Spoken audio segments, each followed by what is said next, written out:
ito ay rated SPG. Striktong patnubay at gabay ng magulang ang kailangan. Maaaring may masiselang tema, lengguwahe, karahasan, sexual, horror o droga na hindi angkop sa mga... Buong tapang na hinarap ni Talia si Rosel.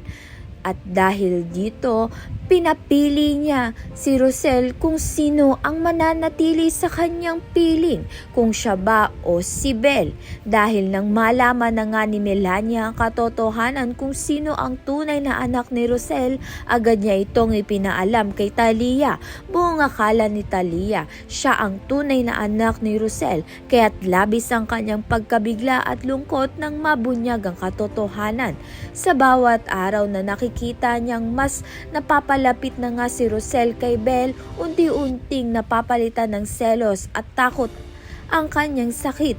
Ayaw niya mawala ang kinalakhang pagmamahal, kaya nagpasya siyang gumawa ng paraan upang paglayuin ang mag-ina. Dahil dito, kahit hindi nga siya ang tunay na anak ni Rosel, siya pa mismo ang gagawa ng paraan upang mapalayo ito sa isa't isa. Kaya naman nga't yan at iba pa ang dapat nating pakaabangan. Maraming salamat sa iyong panonood.